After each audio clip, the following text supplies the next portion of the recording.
I was telling one of my friends that having my daughter pushed me to become a better version of myself. When she started daycare, it was very difficult for me. This is the shirt I was wearing that day. I made a video and I posted and I was crying, and people trolled me for it. But it was a difficult experience for me because Hi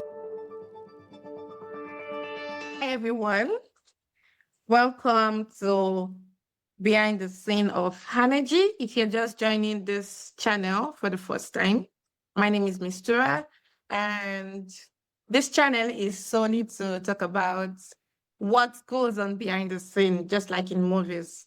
We get to see a lot of people, we see lots of success stories. We want to be like them, but we really do not know those things that goes on, how they get to that particular stage. Obviously, it's not to relegate the things that they're doing or saying they were not successful or anything, but we just want to know.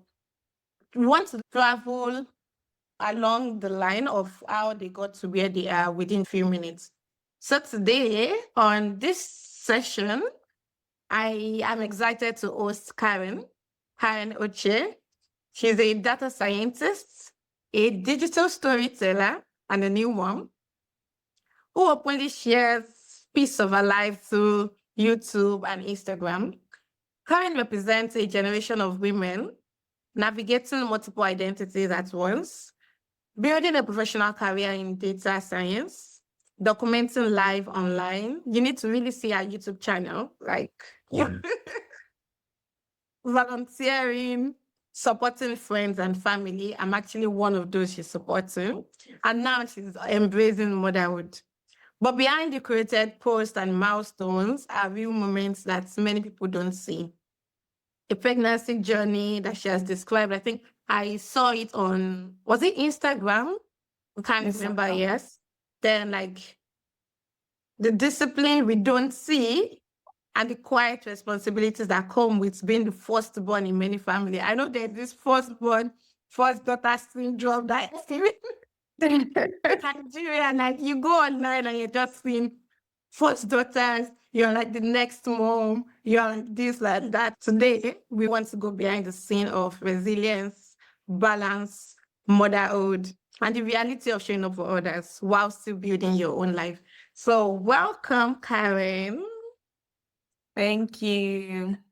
Thank you so much for having me, Miss Sura. I'm glad to be here. I watched your introduction video for this series, and I'm very excited about what you're doing, especially as we are currently in a place where a lot of people are, or a lot of my friends, I should say, are in this juncture where they are striving to build successful careers for themselves and also embracing motherhood. In my friend group, I'm one of the first ones to be a mom.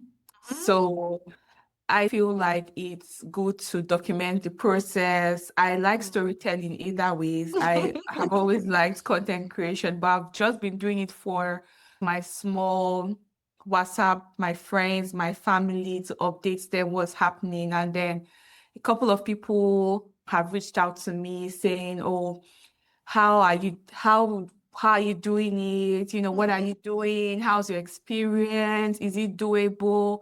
And someone encouraged me that, instead of just sharing to WhatsApp, I can expand to a broader audience with Instagram and YouTube. So that's when I started taking this content creation more seriously. It's still a hobby, really. It's still a hobby because it's something I like to do, but I like to be vulnerable in my posts. You will not see me making up to do a video, except if that video is happening when I'm made up, right? Because I don't even have the strength. There's so much going on. So, yeah, but I just think it's very pertinent to tell the story and to also encourage people that you can find a balance in both worlds, not at the same time. Definitely not at the same time. Yes, But yes. you can find fulfillment and you can be able to make the best of both worlds, basically. Yes, this exactly describes what this channel is for. Like you see that how question, I can't remember how many times I've been asked that question. And same way I have also asked people, because we all just want to know, like, a whole lot of things happening at the same time. And just like you said, we can have it all, but maybe not at the same time. So that's why we want to dive into. So now I was actually going to ask you, like, do little introduction, but I think you've actually done most of it. So except there's something else you want to tell us about yourself, besides the title of like being a data scientist, and maybe just something else you feel we need to know. I currently work as a senior data scientist with Atmos Technologies, filtration. I work with the pricing team. The work I do is exciting, challenging. It's a lot of learning. Aside from that, I'm also a mom to my beautiful daughter. I'm married to my husband. I have to spell out those responsibilities because I'm at a place where juggling everything is not easy. Especially, I'm also expecting another baby. So it's a lot of work, right, on me. But yeah, that's who I am. Somewhere in all of that, I'm also a creative. So I like storytelling through content creation. I like crafting, painting. I like DIY projects. Finding a way to marry all of that, it's a lot. But some of those things I've said are the things that actually bring me comfort. They bring me joy. So you see, you can't take out one for the other, right? Somehow you have to make everything work. Because I like being a good mom, but I also like being present in my career. How does that work? How do I Yeah. make work? That those are the place that we'll discuss further in this session, but that's where systems come in. That's where your support, your village comes in. Whoever your village might be, it might be a natural village, it might be one person. But yeah, we'll discuss more on that during the course of the talk today. Yeah. So now talking about responsibilities, everything you get to do. I can't even imagine the DIY, like everything is hands-on, marrying everything together, it's a whole lot. And I know for people that are creatives, it's one thing that actually gives you this joy. Taking that piece out because other things are overwhelming would not give you that satisfaction you're actually looking for. So now still talking about responsibility, you're the firstborn of your family. So how did that shape you? Was it overwhelming? We know the way the regular Nigerian setting is like now. First daughter, a whole lot of things are on you, lots of expectations. Was it the same way? And if yes or no, how did this position in the family shape your sense of responsibility? Well, personally, I think being the first daughter prepared me for juggling the plenty responsibilities I'm juggling right now. I'm just saying it comes easy to me because I've always been used to taking care of people, right? And even at work, it translates to how I work with my teams. I'm always the one remembering people's birthdays. I'm always the one organizing team bonding events. I'm always that person, right? And eventually, when things stabilize and my life is more stable, I aim to be the person you always find chocolates on her desk, the person that always give you a sick card. That's the kind of person I aim to be. And that's because I've been used to taking care of people all my life. Even though I still take care of my mom, I still take care of my dad, I still take care of my siblings. I know what's happening in everybody's lives. And now that I have a toddler, right, and my husband, it's easier for me. It was easy for me to step into that role of handling the multiple responsibilities at the same time, checking on everybody during my lunch break, messaging my daughter's daycare to ask if she has had lunch or if she has naps.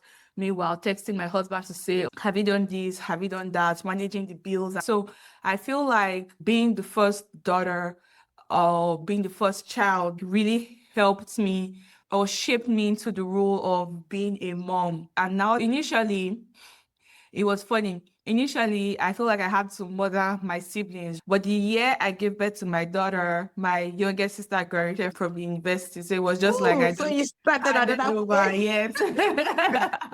So it was just like I handed over, but still, I'm still calling her to say how was work, how was traffic. So I just feel like it helps you to be able to put many people on your radar at the same time without falling off. Of course, if you ask my close friends, they'll tell you I've slacked off over the years. I used to be the friend that would not forget birthdays, send your birthday gift ahead of time. But these days, I see myself slowing down and focusing more on my immediate family, because you can't keep everything to memory anymore. But yeah, I think over time it did help me, and I'm grateful that I got to experience. Although it can be a lot of work because your younger ones, they don't understand that they are all adults. I remember when we went out in December, they were still beating me because I'm the senior sister.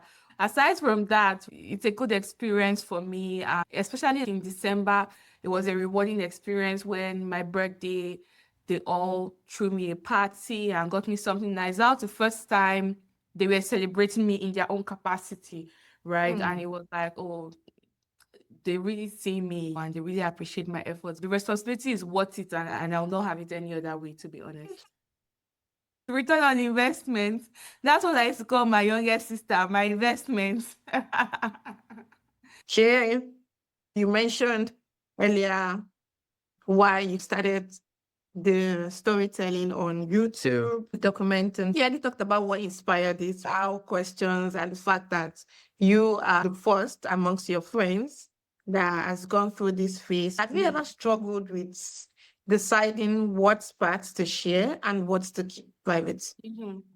Yes, all the time. I'm an outgoing person. Everybody that, if you come across me, I'm a chatterbox. It's hard for me to stay quiet. Something is wrong. If I'm quiet among my friends, they're like, "Are you okay?" I'm like, "No, I just want to be quiet." I'm an introvert. There are sometimes where talking to people or approaching people, I'm like, oh, should I not? I still would, regardless, I always damn the consequences. So I would like to say I'm an extrovert. My husband is very introverted, right? So it's like we're opposite personalities. Initially, he wasn't comfortable with sharing as much, which is why on my page, I try to focus more on the core content and not on showing my daughter's face or things like that. I just do that on like WhatsApp, where it's our close family and friends watching. I try to respect his privacy. So sometimes it limits me on how much I can share, because sometimes I document real life moments, but then I'm double checking to see if I'm showing too much, and I have to like step back.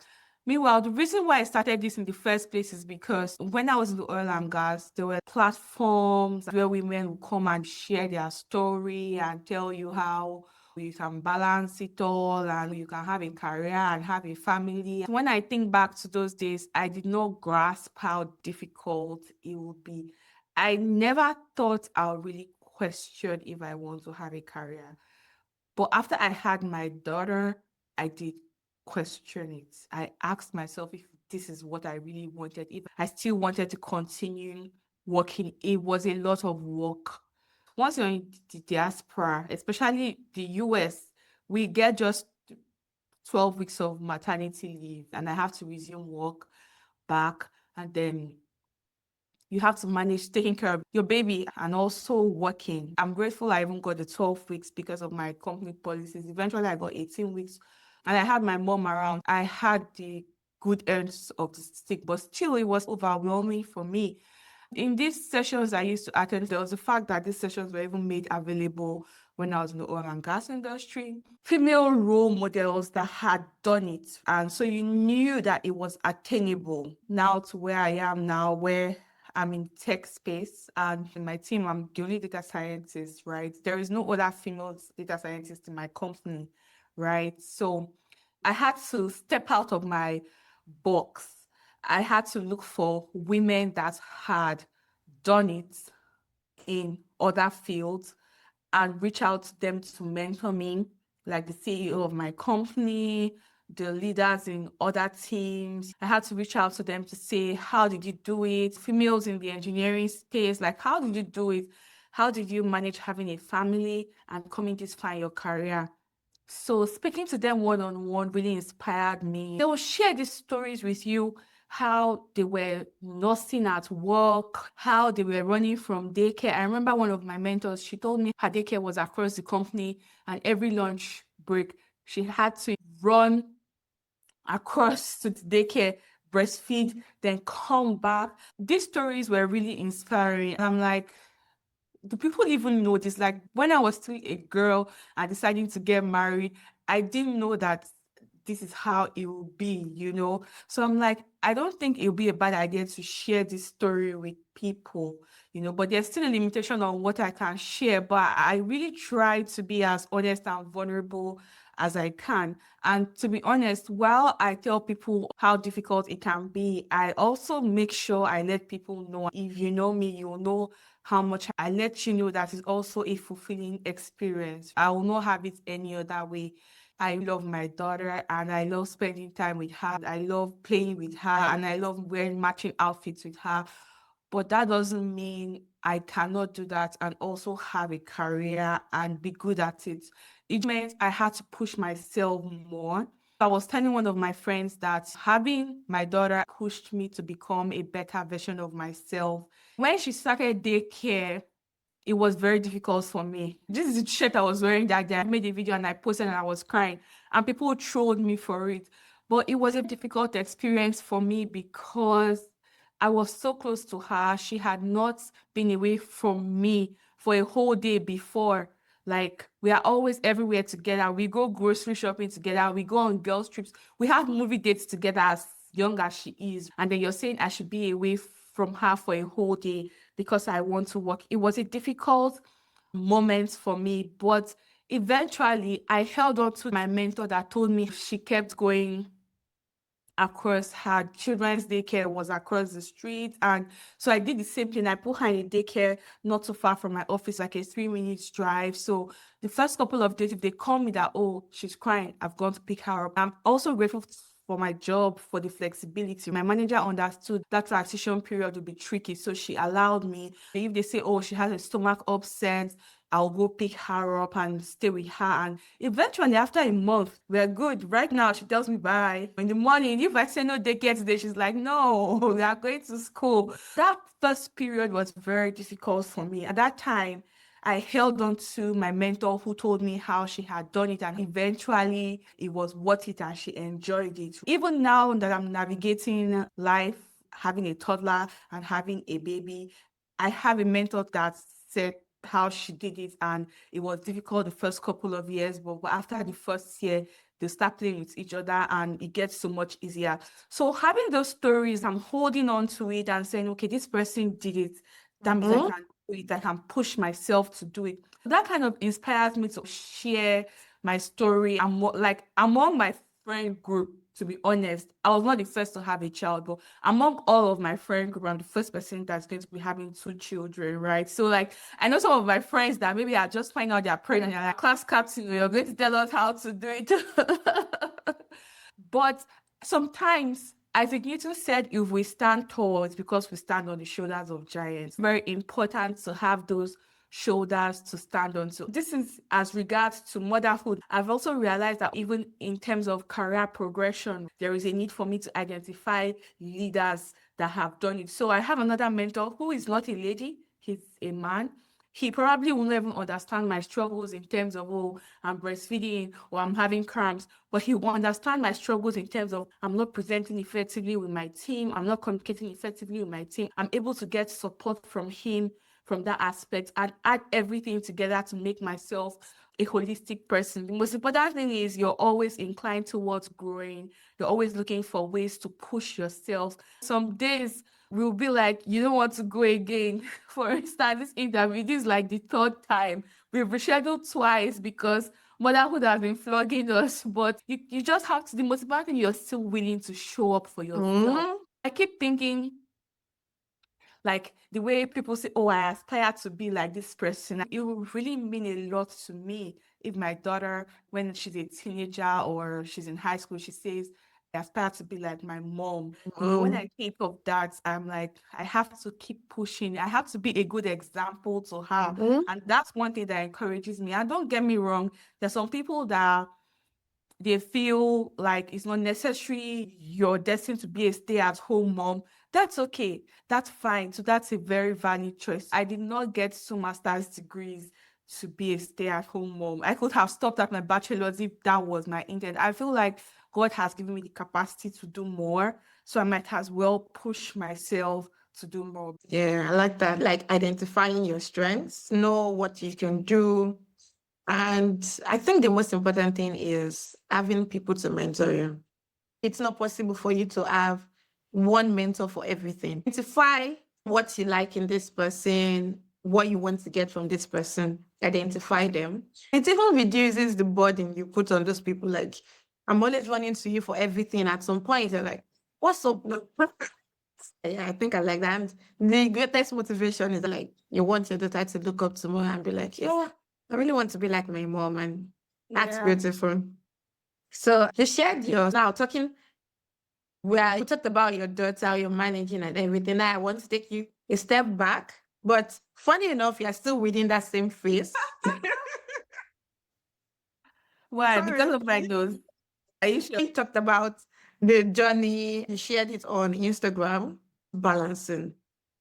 You were working, going through that phase, trying to get things done, be the MVP of your team and everything. Like, what were the fears? Like, were there fears? Like uncertainties. You talked about second guessing, checking, and do I really want to have a career or something? Were there other things, not even career related, but anything you want to share? I know a lot of people talk about their pregnancy journey, and sometimes you're like, okay, no, I don't think I want to do this.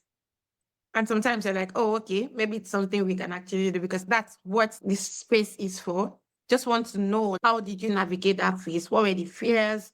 What were the uncertainties you actually experienced at that point? And if there were maybe things you did. Okay, so this is my second pregnancy, so I've had two different experiences, right? After my first pregnancy, I was like, oh my God, I want to do this again. Is this it? If this is it, let's go. But after this pregnancy, like I was still telling a colleague that my dear sister, it get us to be. The workout. The truth is that with my first pregnancy, of course, there were fears. First off, I had a high risk pregnancy, so I had more medical appointments than the regular person.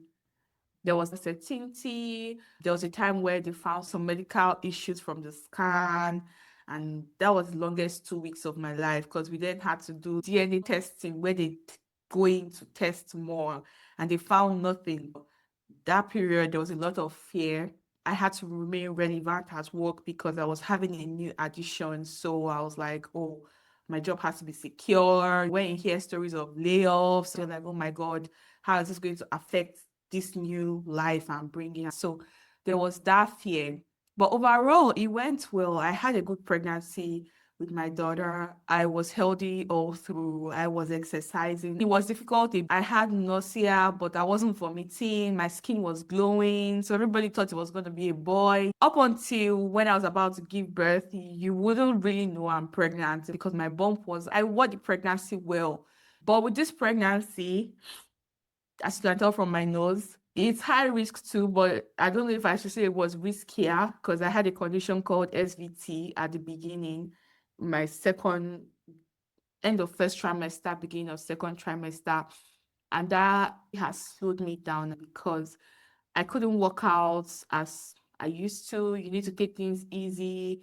You need to calm down. SVT, your BP is normal, but your pulse is very high. So with that, you can feel fainty, you can faint, you're sweating, you're out of breath. It's a lot of drama. But the one thing I'm grateful for is my company. They've been very accommodating to my needs. I have a lot of doctor's appointments because of all of these conditions, and they allow me. In my second trimester, they had to rule out that nothing was wrong. So they had to be sure that it was just a pregnancy-related symptom. I had to do an echo for my heart, a heart ultrasound. I had to check my eyes, check my nerves, check everything to make sure that it was just a pregnancy thing. They were very accommodating. There was also that constant fear. What if I do my job? There is always the fear of the standard of living I'm giving to my daughter. I want to maintain it for her. That's a fear. Now I'm having another child. I also want to afford them the same standard of living. So it has made me advocate for myself more as a woman, like at work, like speak up for myself. If I feel I'm due for a promotion, if I feel I'm due for merit, because I need more money. We need to afford this standard, right? So, yeah, those are most of the fears I've experienced with pregnancy, mostly health-wise, and then of course there is a constant fear of how will you be able to balance everything.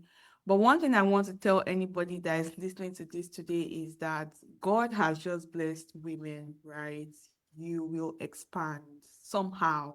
You'll expand to accommodate everything. The most important thing is you're not letting yourself go, right? You still intentionally choose to show up for yourself. And there's sometimes when I'm like, I don't recognize myself in the mirror again. I'm gaining weight, especially with breastfeeding. Oh my goodness. I gained a lot of weight. And then there were sometimes I'll leave my hair. I'll just go out like that. I won't dress up myself. And sometimes I look at the mirror, I'm like, I need to show up for myself too, right? Because you can't pour from an empty cup.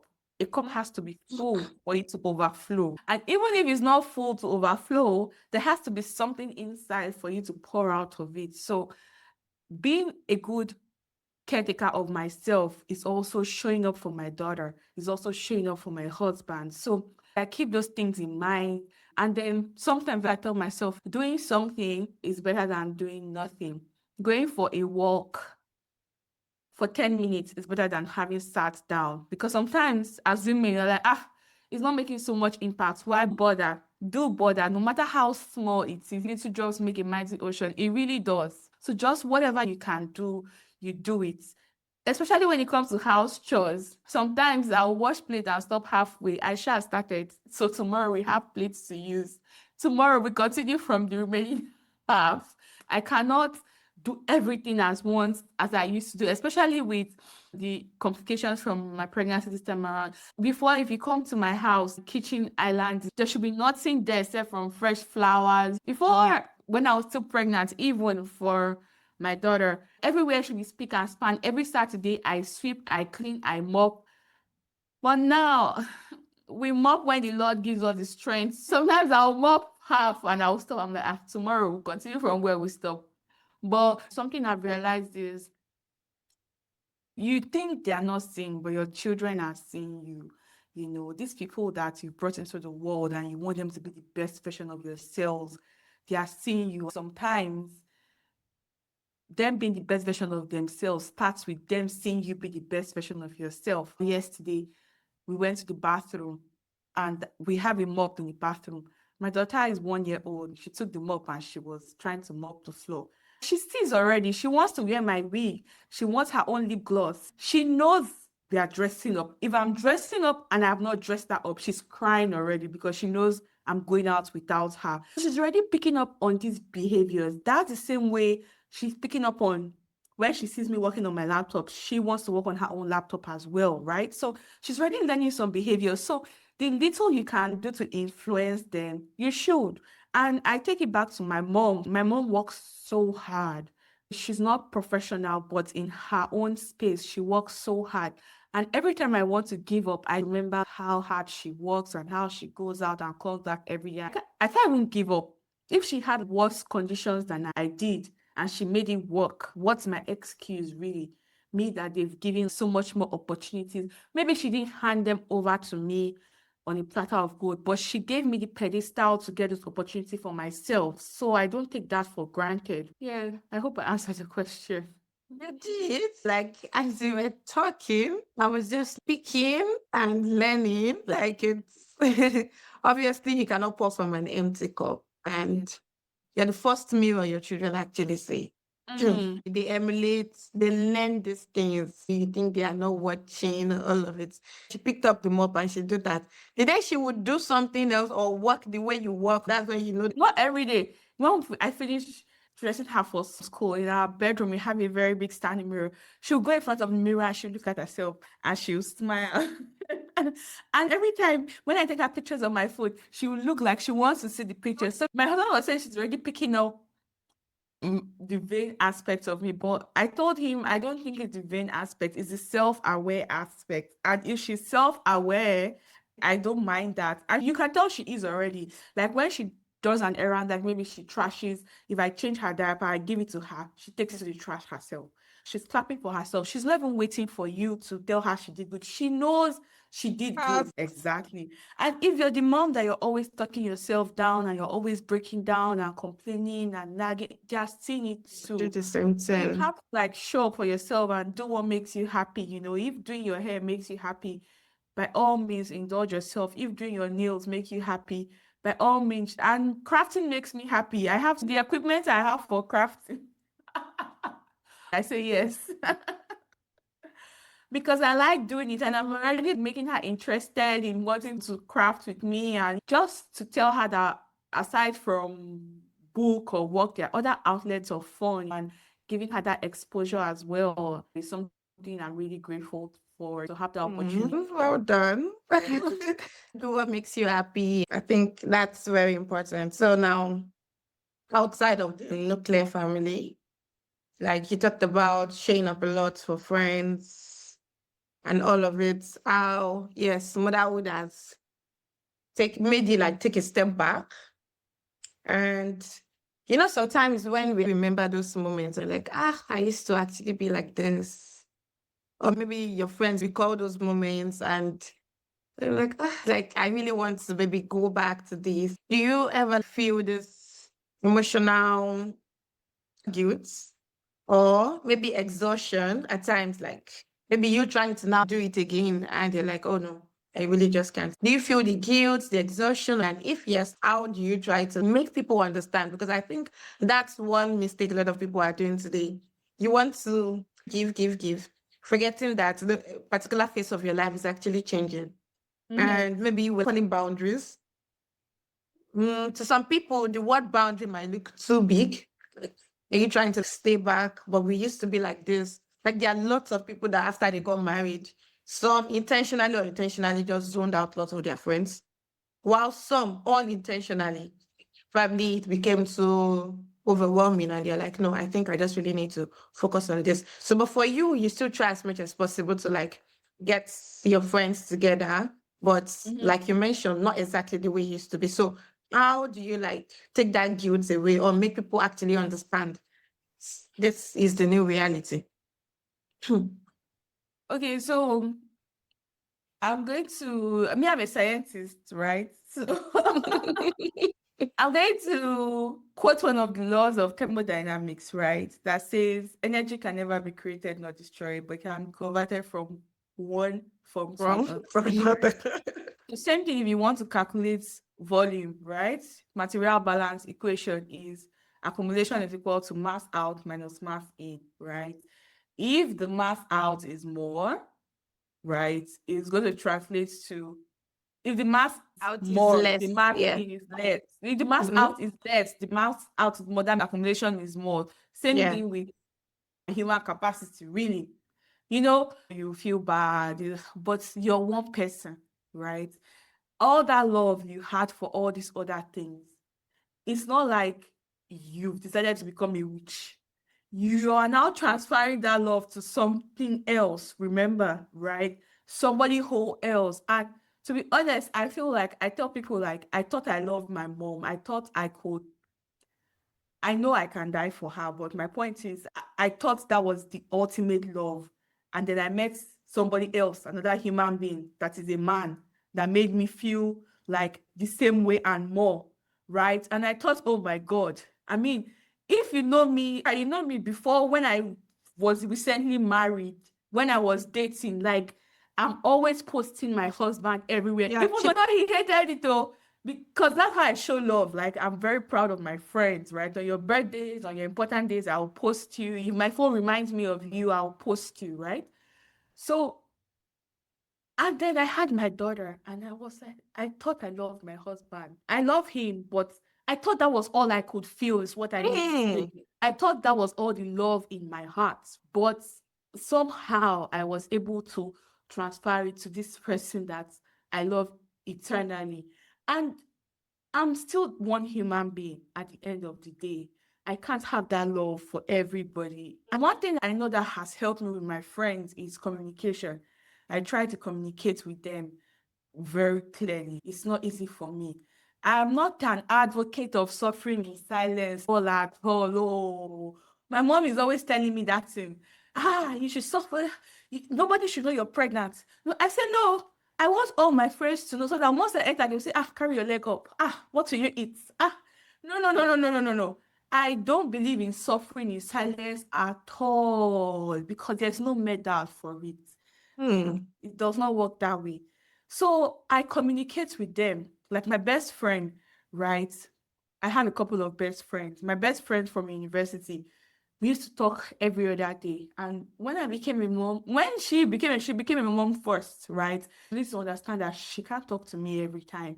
She can be talking to you and then there's a baby shouting in the background. I had to make peace with that and understand that. And now that I'm a mom too, communication has reduced to like once a month or once in 3 months. But we know that the day I set out for her, I can spend 3 hours talking to her and catching up. And my best friend, I explained to her that, see, I can't be talking to you all the time. I can't be there for you all the time. It's sad, but my priorities are no longer your priorities. You're still single. You can pack your bag and up and leave right now. It doesn't mean I will not show up for you, but I want you to know that every time I show up for you, there's moving parts that has had to be sacrificed for you. Do you understand? I'll still do it because you're my friend, but I need to understand that so that if I'm not delivering at capacity, you know why. And in that vein, I also am very quick to know friends that should not require me to up and move for. Do you understand? When I was single, there are some friends that they're just acquaintances, they're having a party. Let's go, dear. What am I doing? But now we have to be chummy because if I decide to show up for you, it's meaning I have to do something with my child. It's either she's coming with me, which is stress on me, or she's not coming with me, which is stress on my finances. Right? I have to explain to my husband where I'm going to because I'm leaving the home, you know? So you need to also set those boundaries. Like that's what you call this. It's not a hard word to use. Once you become like in this phase in life, when they say you have to achieve balance, it also comes to your social life. You have to know people that are your friends, who is your village, right? And don't get me wrong, you have to also be willing to show up for your village because when you need them to show up for you, you want them to be there for you. But Yeah. if you're having any challenges in showing up, always be quick to communicate it on time. Don't be saying, no, I know that at the end of the day, you will now say no. When you return them, everybody might not understand, but there is nobody you explain to that, oh, you can't come because of a daughter. They will say, I'll manage and bring her now. I hear the one that's telling me how to manage my life. So you just have to communicate very well. Communication is very, very key. Everybody emphasizes on communication when it comes to relationships, but with friendships too, it's very, very important to understand what your friends are going through, be empathetic towards them. And if you have friends that are mothers, anybody watching these videos, just give them grace. They are harder on themselves than you can ever be hard on them. Like they feel worse, right? So everybody says draw boundaries, but your real friend will feel bad for drawing those boundaries, even if she has to draw it. I know my childhood friend is getting married in March, and it took a lot of debates not to go for her wedding because this person is somebody that was a very pivotal part of my teenage years. I had to follow her to school. She carries me to school. They'll bring me back. Her parents, my parents don't come for me. Her mom will bring food for me. After the secondary school, we still kept in touch. In university, we kept in touch now in the US. And now she's getting married and I cannot go. I really wanted to say I will burn it and go, but I You can't even always walk that airport walk without wheelchair. I'm like, if I was going with somebody, fine, but alone. So it was so hard for me to make that decision. But eventually, the truth is that you had to make it because if anything happens, sadly, that marriage will still go on. The consequences is going to be like on you. I was telling my husband yesterday, even as much as you love me, you can't go through the pain for me. I still have to go through it. That's just your cross as a woman. So you need to know when you need a Simon of Syria and when you can carry it yourself. And basically, for those that are not Christians, you need to know when you need a helper and you need to know when you're okay to go on. You need to draw those clear boundaries. That will really help you to not burn out, because it's very easy to burn out if you're not careful. I think this still boils down to you can't give what you don't have. True. Because now looking at like you just yes, because of the kind of relationship you have. And I know a lot of people actually do these things. You want to go all out for this person, the person was there for you and all, but that current situation actually does not work. And it takes a lot. Like, okay, now you said something around maybe you want to go somewhere, and like, I'll bring your daughter and all like that. And you're like, and I feel the fact that you've been communicating with these friends, they know the face, they know, even if they don't know, I feel someone, it's just quite reasonable for you to understand the fact that I used to be this person to you before.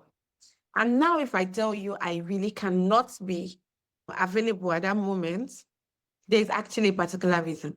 And that is where that true friendship actually comes in. To show that, okay, yes, let's just like give this person this room. We're not dying tomorrow. There's like lots of time for us to spend Yeah. together, lots of avenues. Yeah. You can even now, lots of things are happening on Zoom. You can be the reason why she actually airs it on Zoom. And you can just join, just be in the moment, enjoy it, and satisfy yourself. Then afterwards, you guys can talk about it. So, understanding from both parties is very important. And yes, communication, like you outrightly said, once the communication is there, the boundaries will come. But it's the sad part, like I don't know if it's a Yoruba adage, but I'll say it in maybe English, like 20 kids will not play That's for what I was 20 going years. to say. Exactly. Bishop Oyedebo always tell us that 20 friends cannot play together for 20 years. 20 years, yes. Yes. It's So, actually like forget death or the likes like that. like, Distance, outgrow your friends. Sometimes, like, yes, you when your do. friends are not even in the same area. People tell me, oh, friends, they cut off their friends because they are getting married. I'm like, no, I'm not gonna be, I don't believe in that. But the truth is that no matter how, my problems are no longer the same problems you have. Like, my friends that are married, the problems we discuss about, I don't discuss about that with my single friends, right? And my friends that are moms, we discuss about like different kind of problems, you know? Mhm. If you're not intentional about keeping that friendship, if you're not accommodating on both parties, it's very easy to lose that friendship, Yes, outgrow that yes. friendship, right? Yeah. And before you know, you guys just fall out, and it's like, "Ah, we never used to be like this." And it's funny how there are some friends that are so intentional that even after a very long time, the day you guys will catch up, you just talk like there was never that Yeah. space. And shout out to intentional friends. But so we are actually at the end of this. Like, you've shared a lot. Like, this is truly the definition of behind the scene. Like, getting to see what happens that people do not see. But I think this is one thing that actually helps a lot of people, because vulnerability is one thing that I think maybe when I say it in the Nigerian setting, we feel being vulnerable is, will I say, is a crime, or it's a Yes, sin. they feel like, oh, you should not be vulnerable, you should be strong. I posted that my daughter went to me, like, are you know a Nigerian woman? I said, hey, as I'm a Nigerian woman, did I sign up for suffering? I traveled to Nigeria in December. My mother is coming to the US to visit me again. Every year since 2024, my mom has come to stay with me for like a long period of time. My mom and I just traveled back in December. And 3 weeks later, I was traveling alone back to the US. And she's coming again. She was crying in the airport. I'm like, are you not loved at home? Are you not loved? The fact that you have to endure through something doesn't mean you have to be happy going through it, right? There's Yeah. some things that you have to go through it, but it doesn't make you happy. But Nigeria, they expect that you should not be vulnerable. You should be strong. I'm not the typical strong. When people tell me, say, you're strong, I'm like, you don't know me well, oh. I'm a baby girl through and through. Through and through. My husband knows. 1, 2, 3, there's a river. There's a river. I will do it. I'll get it done. Must I be happy about it? No, I mustn't be. It's not easy. So why should I pretend it's easy? And we keep selling that lie to the next generation. That means they're not going in prepared. They're not ready for what they're up against. So I'm very happy about this session. And if my story can inspire one person or two people, I think I've done a good job. Thank you very much for sharing. You shared how you are balancing your career with family. Like, you said you were like trolling you for crying when your daughter went to the daycare. Now imagine your mom crying at the airport. Big grown ass girl like you. And your mom is still crying like she misses you. Now imagine someone that you've been together for like 1 year, someone you watched every stage of our growth. I say I will not cry on social media. Last week, I went to daycare to drop her off. And then immediately we got there, she saw the daycare lady and she was like, oh, and she was like, hello. Because she's vocal, but she doesn't talk. She's just 16 months. And the lady was like, oh, how are you? And the lady carried her. And she left. She didn't even say bye-bye. She didn't even look back. I cried. But I think there's this trend and they say, Yakubu, you will feel it. I felt it. I felt it. I said, ah. So somebody else is taking my daughter, my place, my daughter's like, of course. I know that's not true because when I went to hug, pick her in the afternoon, she ran to come and meet me. Of course, nobody else can take my place in her life. But at that moment, it didn't look that way. She'd rather the woman to me. Why? Because of some hours of play that I'm paying for. I felt it that day. I was so sad. I called my husband. I said, can you imagine they've taken my daughter from me? He would just look at you and be like, I was like, it's not that serious. You'll see her in the next 6 hours. Go to work. The moment I came to work, I forgot about that. I started working. My critical thinking hat came on. I had codes to run that were failing. When you're having errors, you're not thinking about that. But in that moment, if I did not have that support to hold me at that time, it was a vulnerable time for me. And if I didn't have anybody to say, it's okay, it's not that serious, if I was just left to wallow in that feeling, it would have affected me throughout the day. That's why I don't underestimate the power of your village. Your village can be one person. For me, the majority of time is my husband. Other times is my friends. Talking to people, he encourages me, inspires me. Most times so is my mom, because some days I call her and I'm like, I'm tired. I can't do this anymore. She's like, no. Did I give up? You cannot give. I mean, it's tough love, but sometimes that's what you need, right? So it's very important for you to build your village and have that village around you. Hold them tight. People can say, oh, they don't really care, nonchalant.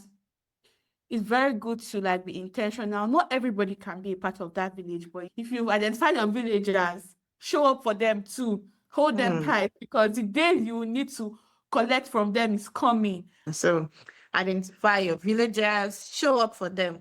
Very important. So when you need them, they will obviously be there. But I think one clause I should now add is there are times you would actually need them and they would not be able to show up. Don't beat yourself up. Yeah. There are different faces in everybody's life. And that's what makes you like a reasonable person. Thank you very much again, Karen, for sharing behind the scene.